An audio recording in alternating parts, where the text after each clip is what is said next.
Fact number 1। Guys, अक्सर हम जब भी नहाने के साबुन की चर्चा करते हैं तो हमारे दिमाग में डेटोल का नाम जरूर आता है। और आए भी क्यों ना, डेटोल इस वक्त इंडिया में नंबर 1 सोप ब्रांड है। दरअसल इसके पीछे की वजह यह है कि डेटोल के ज्यादातर एड्स में एक लेडी को मां के रोल में बताया जाता है, क्योंकि डेटोल जानता है कि घर में साबुन कौन सा हो, यह फैसला घर में एक मां ही करती है।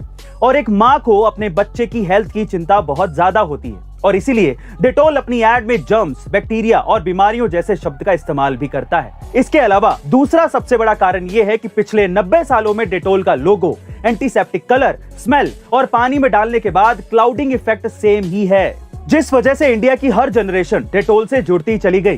गाइस, डेटोल की स्ट्रेटजी से एक बात बहुत क्लियर है कि कोई भी कंपनी सक्सेसफुल तब बनती है जब वो अपने कस्टमर की साइकोलॉजी को समझती है। Fact number 2। गाइस, भले ही आज युद्ध रशिया और यूक्रेन के बीच में लड़ा जा रहा हो, लेकिन पॉलिटिकली ये युद्ध अमेरिका और रशिया के बीच में ही लड़ा जा रहा है, क्योंकि अमेरिका शुरू से ही रशिया को रोकने की प्लानिंग कर रहा है। और इसी बीच अमेरिका ने रशिया के प्रेसिडेंट पुतिन पर एक चौंकाने वाला दावा किया है। जी हाँ गाइस, अमेरिका का कहना है कि पुतिन कैंसर जैसी किसी घातक बीमारी से पीड़ित हैं, जिसके लिए वो लंबे समय से स्टेरॉइड और बोटॉक्स का ट्रीटमेंट ले रहे हैं, जिससे उनके जिस्म के साथ साथ दिमाग पर भी इसका असर हो रहा है, और इसी वजह से वो लगातार गलत फैसले ले रहे हैं। बहरहाल, अमेरिका का ये दावा पुतिन को बदनाम करने की साजिश भी हो सकता है, लेकिन आपका इसके बारे में क्या ख्याल है, कमेंट सेक्शन में जरूर लिखिएगा। Fact number 3। पड़ोसी मुल्क पाकिस्तान अभी सुर्खियों में बना हुआ है। कुछ महीनों पहले चर्चा थी कि प्रधानमंत्री इमरान खान और पाकिस्तान आर्मी के प्रमुख जनरल कमर जावेद बाजवा में अनबन हो गई। इसके बाद से इमरान खान के इस्तीफे की मांग उठने लगी।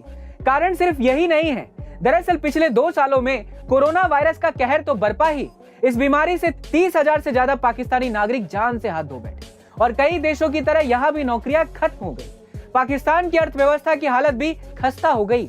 पेट्रोल खत्म होने को है और बेतहासा बढ़ती महंगाई ने लोगों की कमर ही तोड़ दी। पाकिस्तानी नागरिक पाई पाई के मोहताज हो गए हैं। इन सभी परेशानियों की वजह से पाकिस्तानी आवाम बदलाव चाहती है, लेकिन इसी बीच इमरान ने कुर्सी बचाने के लिए कश्मीर का मुद्दा फिर से उठा लिया है।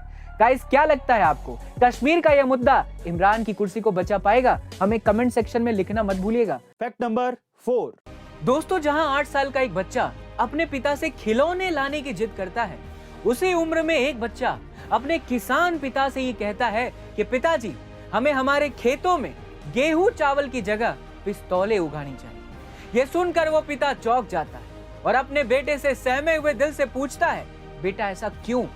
तो बेटा जवाब देता है, पिताजी, अगर हम पिस्तौल की खेती करेंगे ना, तो इन अंग्रेजों को आसानी से भारत से भगा सकते हैं। पिता ये सुनकर हैरान रह गए। दोस्तों, ये बच्चा कोई और नहीं, हमारे देश के शहीद आजम सरदार भगत सिंह थे, जिन्हें आज ही के दिन फांसी दी गई। दोस्तों, सोचिए कितना कठिन रहा होगा वो दौर जब एक बच्चा भी अपने देश के लिए सोचे। दोस्तों, नमन है उन शहीदों को जिन्होंने हमारे देश के लिए अपना बचपन भी बलिदान कर दिया। ऐसे वीर जवान को सत बार नमन।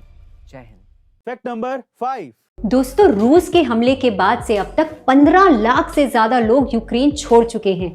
इनमें से करीब 10 लाख पोलैंड में हैं, जिनमें से कई लोगों को फौरन मदद की जरूरत है, क्योंकि इनमें से कुछ लोग कैंसर के मरीज हैं, तो कुछ का इलाज बीच में ही रुक गया है। ये लोग सिर्फ जंग ही नहीं बल्कि अपनी जानलेवा बीमारियों से भी डरे हुए हैं। एक रिपोर्ट के मुताबिक यूक्रेन से पोलैंड आए हुए कम उम्र के कैंसर मरीजों को तो जंग की दोहरी मार झेलनी पड़ रही है। इनमें से जिन बच्चों को बहुत ज्यादा इलाज की जरूरत है, उन्हें अस्पताल ले जाया जा रहा है और कुछ का होटलों में इलाज चल रहा है। ऐसे ही इंफॉर्मेटिव वीडियोस के लिए लाइक, शेयर, सब्सक्राइब करना ना भूले। मिलते हैं अगली वीडियो में।